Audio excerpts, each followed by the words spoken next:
Hi, Dick Gilbert. Yes, it is, Ron. How are you? I'm pretty good.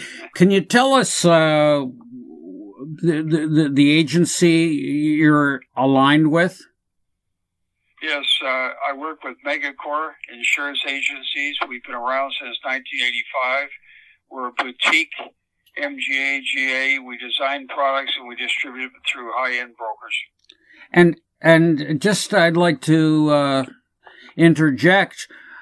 Aren't you and your agency the people that started critical illness really in Canada?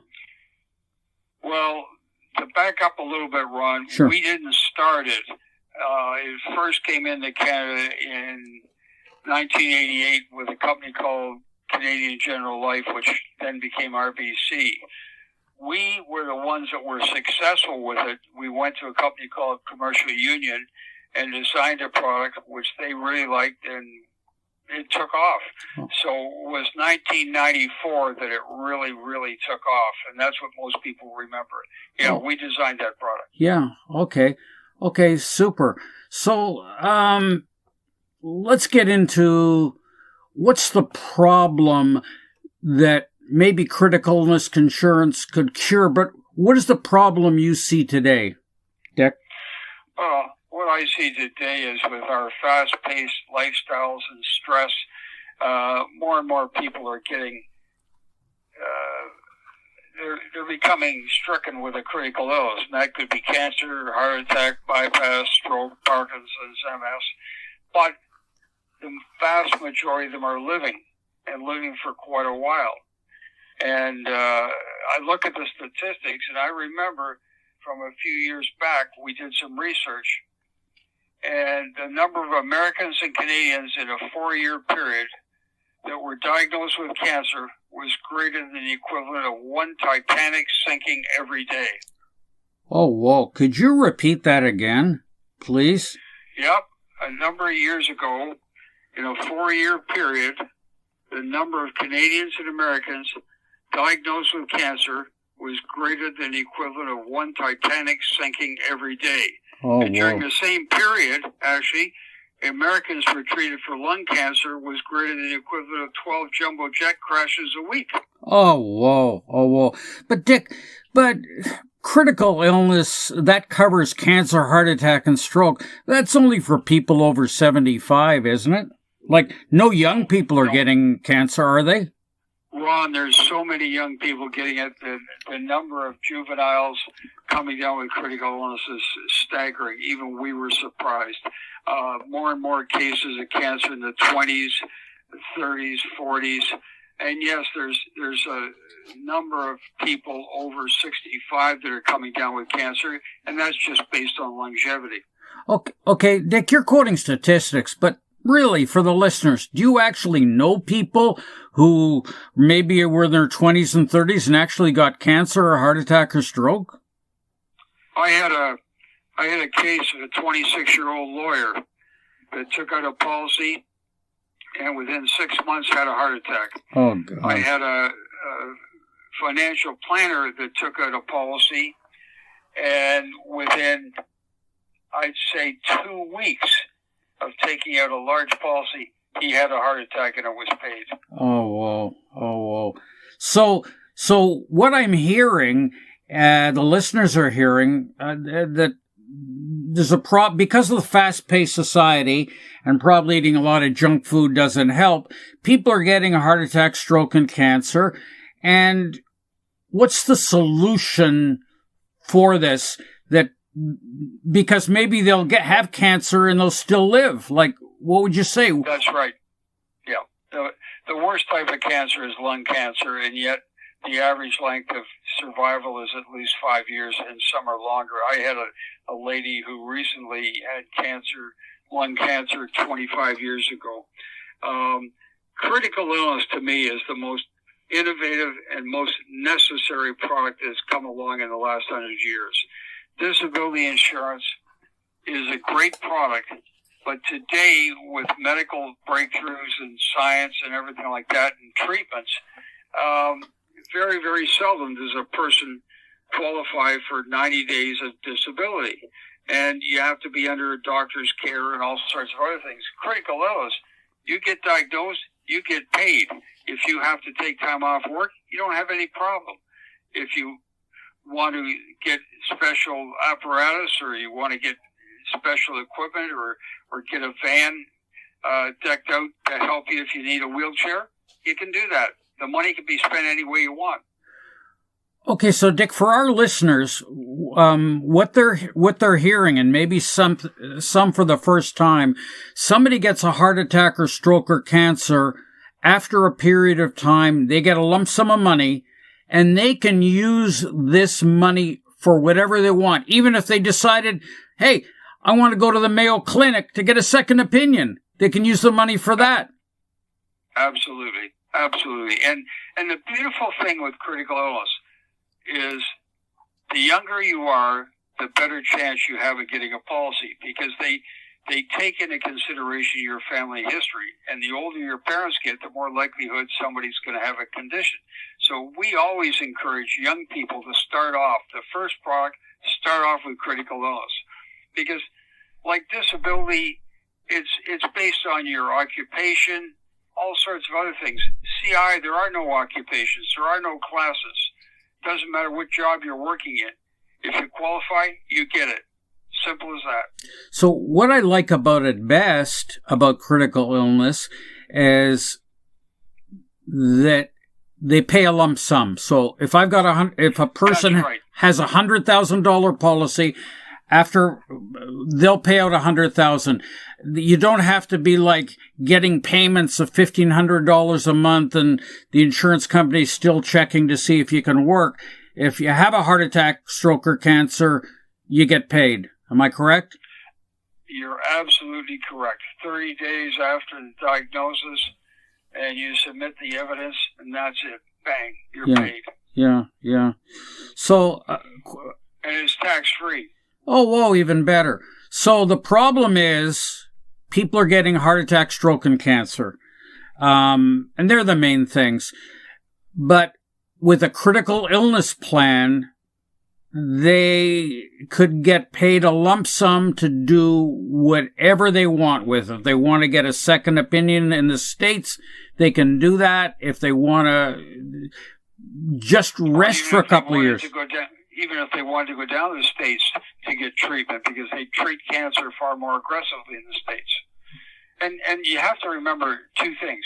Canada is very, very prone in the western provinces, particularly to MS. MS is covered.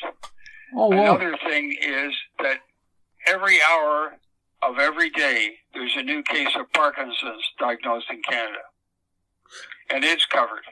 By the way, just across the street, and the neighbors told me the husband was diagnosed with Parkinson's, just right across my street. Yeah, it's amazing. Yeah.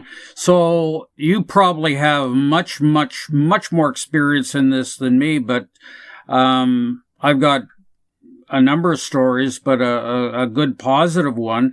Somebody, years ago, I sold him a critical illness insurance policy, and I lost track because I wasn't organized in those days, and he called me. We ended up paying a claim for $50,000, and he told me, he said, $50,000, Ron, isn't a lot of money, but that saved our life, and it saved our marriage. Getting that lump sum, he says, you don't believe how expensive it is to be in a hospital, the parking, all like that. So you probably have much more than me, but I've got experience of people who... I'll give you two examples. Sure, First please. hand, we had a business owner in the advertising field, and he came down with throat cancer. Because he had a critical illness policy that we had sold him, the bank didn't call his line of credit. His suppliers didn't demand cash on delivery. His staff stayed with him, and he never lost one account. Oh, whoa. And that was because of critical illness. He said it was the best investment he ever made. Yeah. And another case we had, which is a sad case, a big real estate broker who could have afforded the money, but he took the proposal to show to his accountant. His accountant says it's too expensive. He didn't buy it. 6 months later, he had a stroke and he was blind. He would have been paid. Terrible, terrible, terrible. I've got a story that's also of somebody. I presented a plan. I thought, this guy doesn't work with a big company with benefits. He could use something. And I thought this, because his lifestyle, the person, cancer could be a big possibility. And I knew him personally, so I asked him a number of times to get it, and he agreed, but it was never the right time. And then months later, he called me back. He says, I got bad news. I can't even say it. And it turned out I met him, and he said, they say it's a lump. It might not be anything, but it was cancer. And maybe I should have been a better salesman, Dick. Maybe I should have pressed him more. Ron, sometimes you just can't. And what I do is if one of the agents goes out and makes a presentation for CI and the person declines it, we make them sign a waiver form saying we will not be held responsible should something happen. Because it's like a parachute. You got to put it on before you need it. Yeah. Because if you need it, it's too late. Yeah. And I don't. For the listeners, this isn't. When you started, you didn't just get plans and started selling them. You talked to the top people in the world about critical illness, studied it, and you had your own plan at one time. Yeah, we actually spent a year researching it around the world because we couldn't figure out why it wasn't taking off in Canada. And that's when we took our findings to Commercial Union, and they bought into everything we said. They tried it. Their phones just never stopped ringing. Yeah. They never advertised. Their phones never stopped ringing, and they were the largest seller of CI in Canada until they pulled out of Canada. And didn't you do some research and talk to Dr. Barnhart in South Africa, who started a plan there initially that was successful?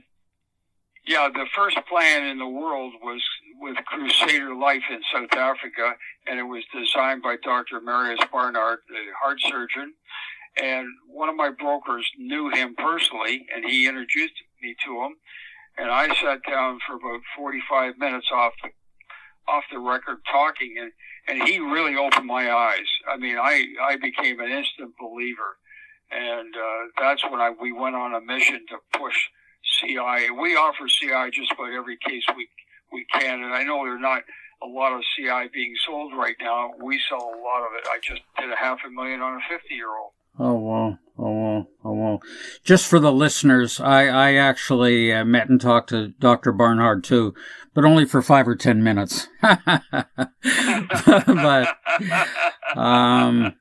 anyway, Dick, you do amazing work. You know it in and out, and you've brought this to the attention. And one of the things I'm going to share with the listeners, when I talked to Dr. Barnhart, I said, this is a terrific product. And I told him, I said, Dr. Barnhart, the fact some agents are selling different insurance because it pays a higher commission, I said, Dr. Barnhart, I find that despicable. When I've sold a critical illness plan, I know I've done something good. I own it myself. I don't work for IBM. If something happened to me, I don't have a huge policy, but I got $100,000. That could, keep the wolves at bay for a few weeks. No, I totally agree. I think it's the most important policy. I tell young people just starting out, hey, life insurance, you can get group insurance or anything else. You can virtually get life insurance even if you're uninsurable today. And you're better off starting off with CI. I mean, disability today is mainly for nervous and mental disorders, but everything else comes down to critical illness. Oh, wow. And let's face it, if you don't have any life insurance and you die and you're young, you're going to get buried one way or the other. Yeah. But yeah. critical illness, you're going to survive. Yeah. Yeah. And that's when you need the money. Yeah, yeah. Dick, this has been amazing, and I'm going to take the liberty of putting your contact information. If somebody's interested, if there's an agent or broker out there who wants to do the right thing, you contact Dick Gilbert, and he'll put you on the straight and narrow. Well, Ron, I appreciate that very much, and I can just give you a little hint. There's something big and explosive coming, hopefully later this year. Okay, this isn't a secure line, so we'll have to hear about that later. As soon as that comes out and we know for sure, I'm going to interview you. Okay, that's a date. Okay, take care. Stay safe. Thank you, Ron. Nice talking to you. My Bye-bye. pleasure.